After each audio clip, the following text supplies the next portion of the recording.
Now, so we have seen in the last class, the previous videos, the how to find out the input impedance at any distance from the load end. So we take the ratio of voltage and current and we get the expression in this form.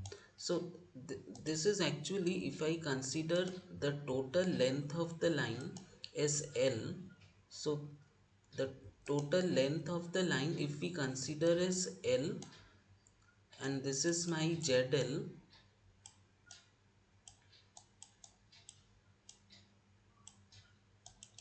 then if the total length is L, so at a distance L, if I find out input impedance, then it becomes impedance at the source end. But it need not be total length L. We can do at any distance S from the load end. Okay, at any distance S from the load end we can find out. So this is, say I am taking any distance S, so we can get this input impedance. Now this can be rearranged. Okay, sine by cos we can make tan, so that way we can rearrange. So that I have written in separate note.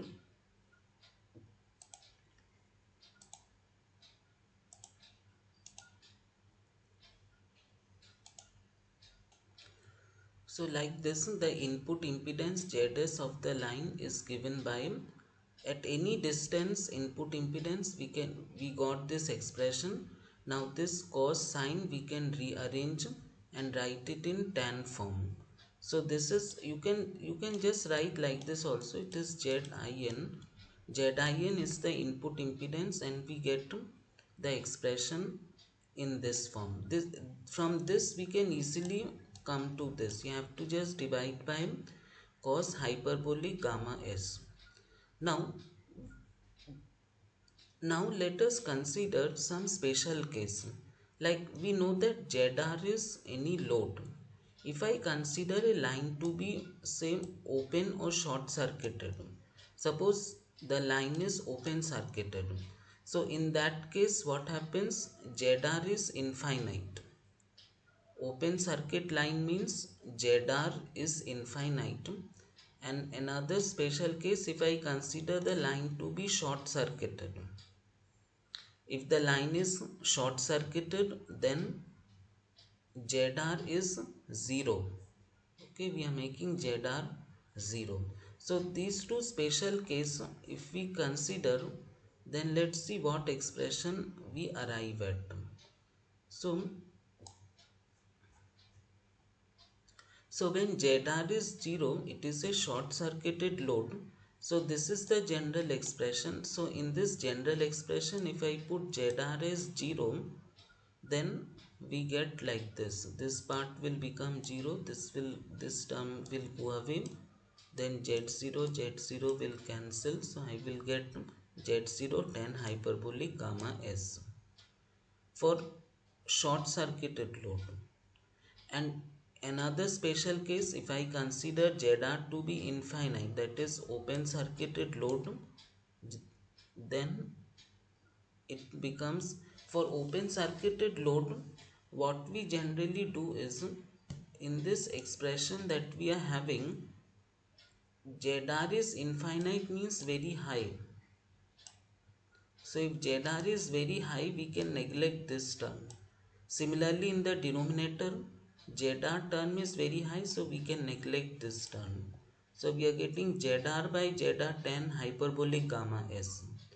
ZR will cancel, 1 by tan will become cot.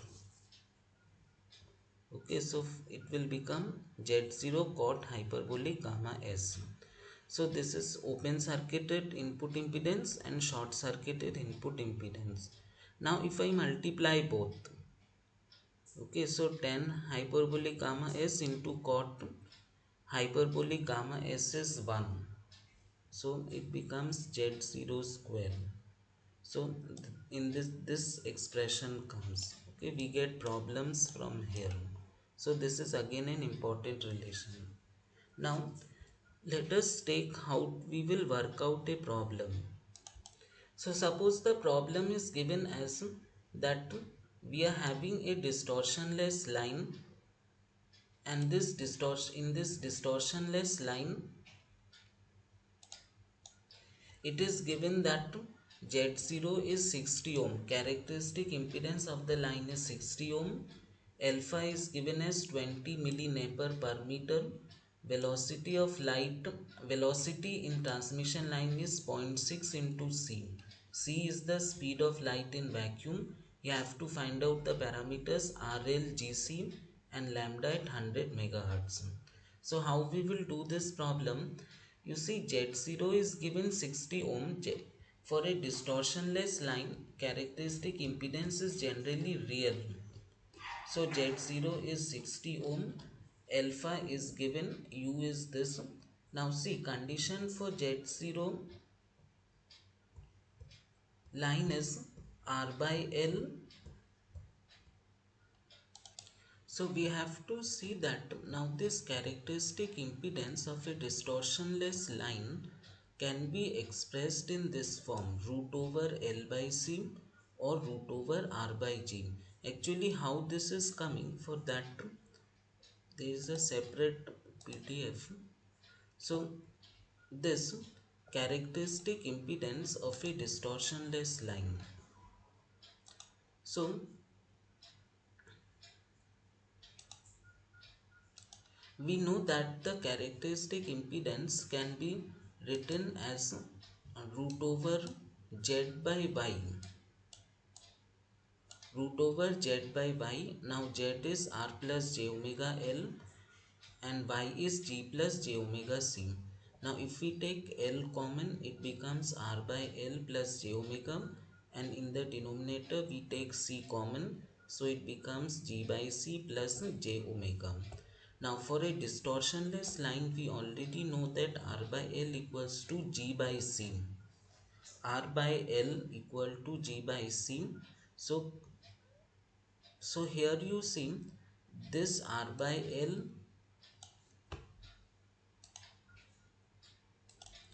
this R by L is equal to G by C. So this full term will cancel out. So we will get root L by C. Now L by C we can write as L by C, we can write as R by G.